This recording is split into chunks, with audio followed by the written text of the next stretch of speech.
Batter could call high or low.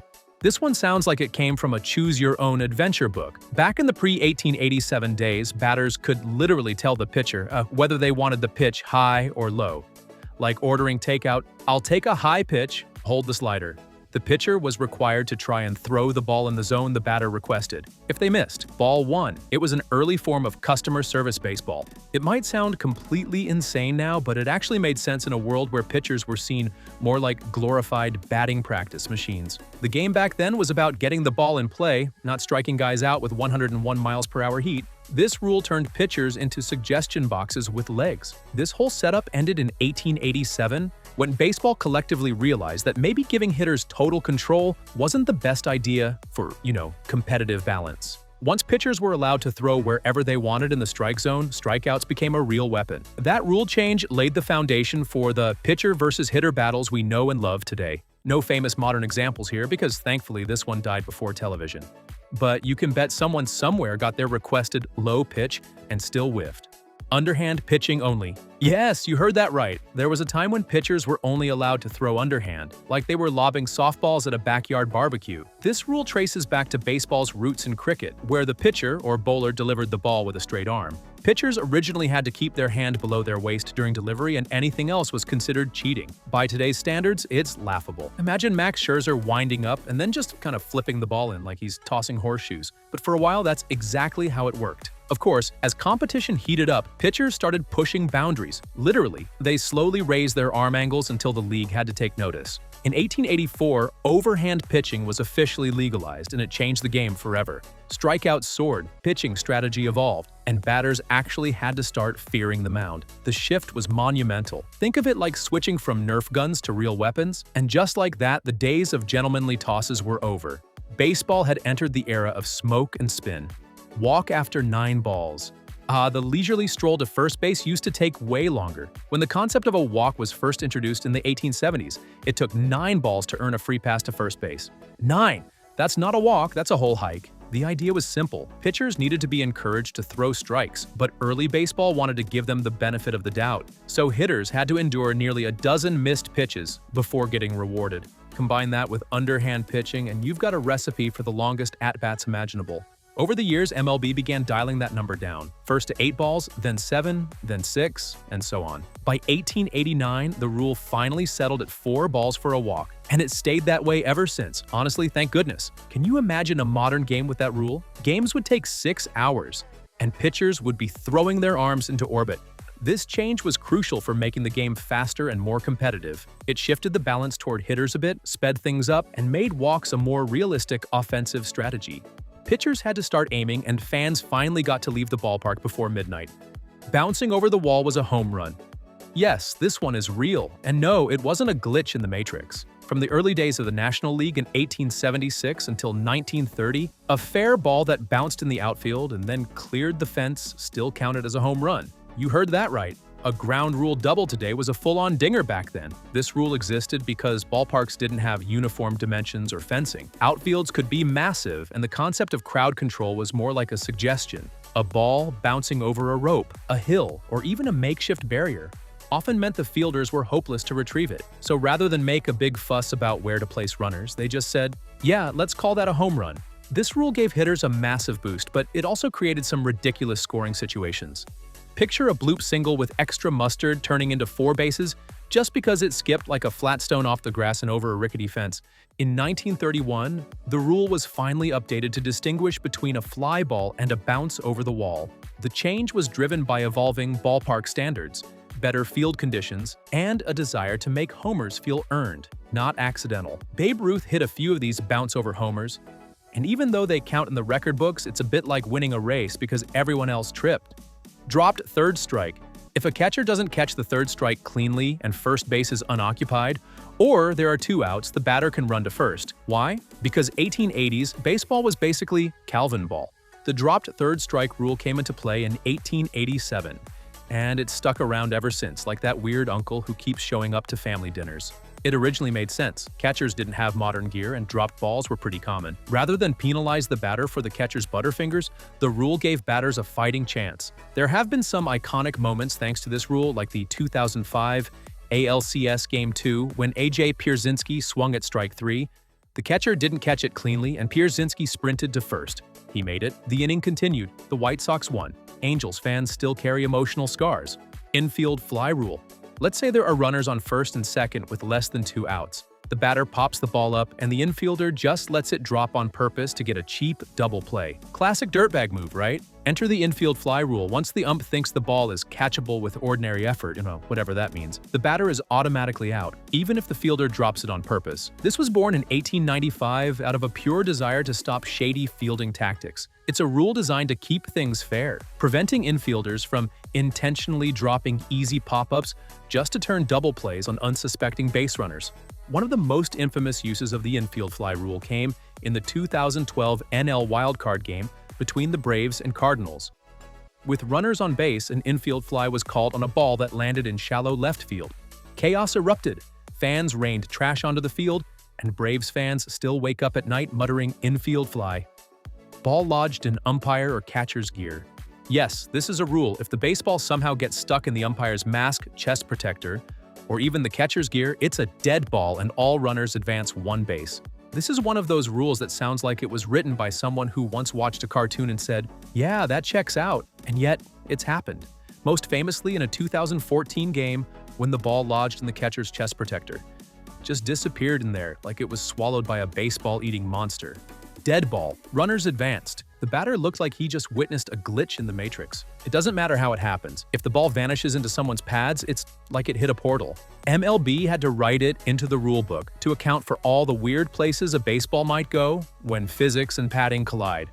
3-batter minimum. This one's a more recent addition, and it's all about pace of play. Since 2020, a relief pitcher must face at least 3 batters unless the inning ends or the pitcher is removed due to injury. Before this, managers used to call in a new pitcher every other batter, lefty for the lefty, righty for the righty. Rinse and repeat. It turned a game into a parade of slow jogs from the bullpen. Games stretched on, commercial breaks multiplied, and everyone aged 5 years before the 7th inning stretch. So MLB stepped in with the 3-batter minimum to curb the madness. In 2020, it was tested and met with mixed feelings. Purists hated it, broadcasters loved it, and pitchers had to learn how to actually pitch to both sides of the plate again.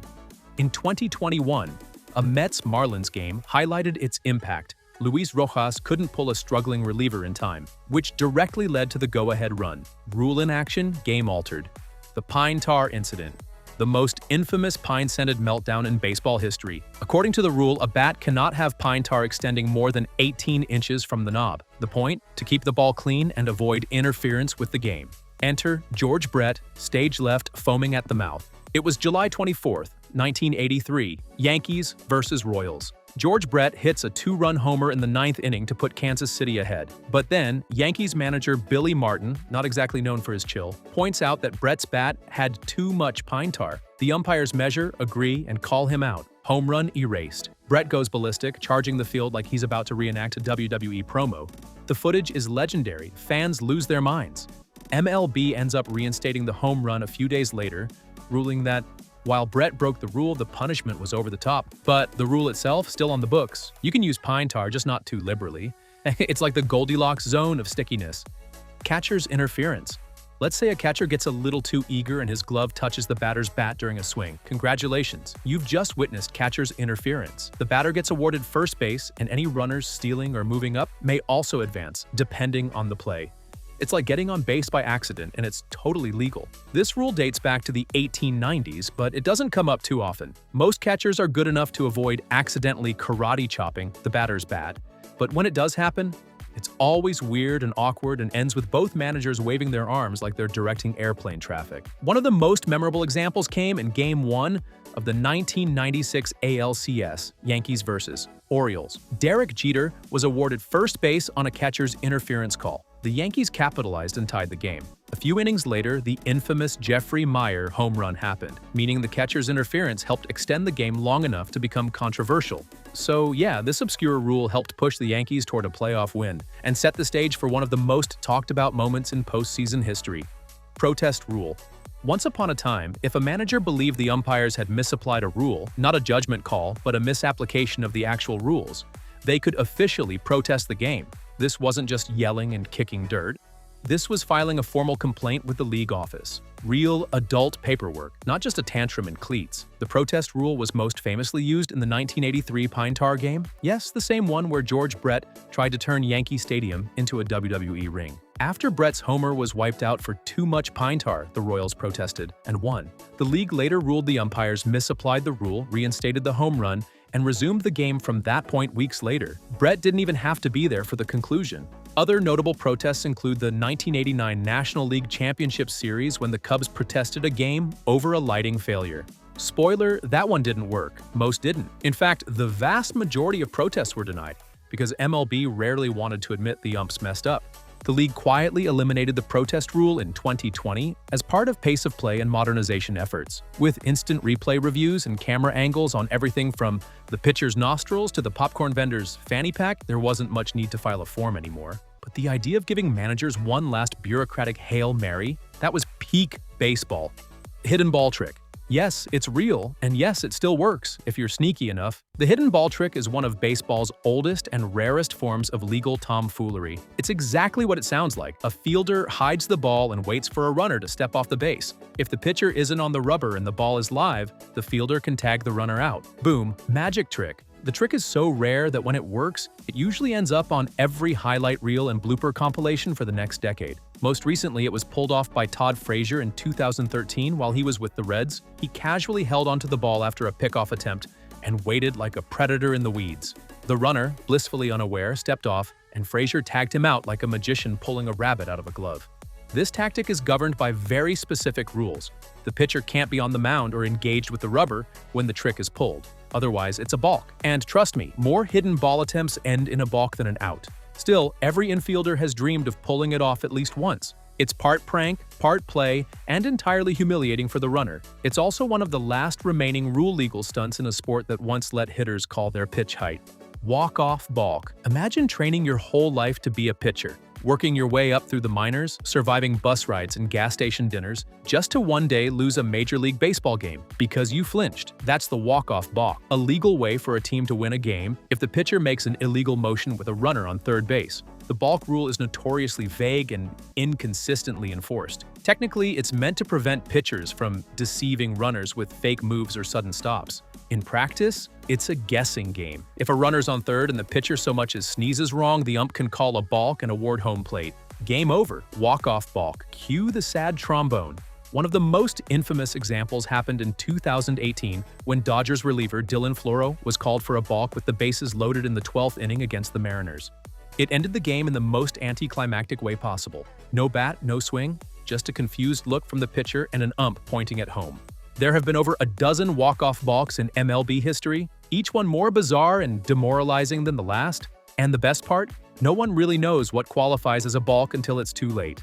Home run off a fielder's head. Yes, this is a thing. If a ball bounces off a fielder's head or any part of their body and goes over the outfield fence in fair territory, it's ruled a home run. The rule doesn't care if the fielder meant to do it, tripped into it, or got beamed by the baseball gods. If it clears the wall, it counts. The most iconic example? Jose Canseco in 1993 during the Rangers vs. Indians game. Canseco's tracking a deep fly ball in right field, gets under it, and the ball bounces directly off his head and over the fence. It was the baseball equivalent of a Three Stooges sketch, and it instantly became legend. Even Canseco laughed. Well, kind of. The play was ruled a home run, and the rulebook backed it up 100%. This has happened a few other times in less dramatic fashion, but none as memorable as that fateful Canseco noggin dinger. It's one of those moments that perfectly captures the weirdness of baseball. An elite athlete loses a battle with gravity, and the opposing team gets a run for it. What makes this even funnier is that the rule never really changed. It's always been that way. The only requirement for a home run is that the ball clears the fence in fair territory. How it gets there is irrelevant. You could bounce it off the mascot's hot dog launcher and it'd still count. Fan interference. Now we enter the chaotic gray area that is fan interference. If a fan reaches into the field of play and touches a live ball, it's interference. But if the ball is already over the fence, fair game. Grab that souvenir, baby. The most infamous fan interference incident in MLB history is undoubtedly the Steve Bartman game. Game 6 of the 2003 National League Championship Series between the Cubs and the Marlins. With Chicago just 5 outs away from reaching their first World Series since 1945, Luis Castillo of the Marlins hit a foul ball down the left field line. Cubs outfielder Moises Alou reached up, but so did Steve Bartman, a Cubs fan sitting in the front row. The ball deflected off Bartman's hands and Alou didn't make the catch. The umps ruled it not fan interference because Bartman didn't reach into the field of play. But the Cubs completely unraveled after that, giving up 8 runs in the inning. While the play was technically correct under the rules, the aftermath made it legendary and tragically unfair to Bartman, who became a scapegoat for years. There have been other interference calls too. In 1996, the exact opposite happened. 12-year-old Jeffrey Meyer reached over the fence at Yankee Stadium and pulled a Derek Jeter fly ball into the stands. Umpire Rich Garcia ruled it a home run. The Orioles protested, but the call stood. That homer tied the game and helped propel the Yankees to the ALCS win. So yeah, same rule, completely different outcomes. Depends entirely on whether the fan reached over the fence. The line between legal souvenir and cursed legend is razor thin. All-Star Game ends in a tie. Let's set the scene. It's the 2002 MLB All-Star Game in Milwaukee. We've hit the 11th inning, the crowd's into it, players are having fun. And then, both teams run out of pitchers. Like literally, no one left in the bullpen. Managers didn't want to risk injuries to their aces in a meaningless exhibition game. So what did MLB do, they called it? That's right, they just ended the game in a tie. At an all-star game, the fans booed like they were auditioning for an angry mob. It was supposed to be a fun showcase, but it turned into an awkward mess with Bud Selig shrugging in the front row like, "What do you want me to do?" This debacle was so embarrassing that it forced MLB to overcorrect. From 2003 to 2016, the league implemented a rule where the winner of the All-Star Game would earn home field advantage in the World Series. That's right, an exhibition game with no stakes suddenly decided which league hosted Game 7 of the Fall Classic. Critics called it gimmicky, and they weren't wrong.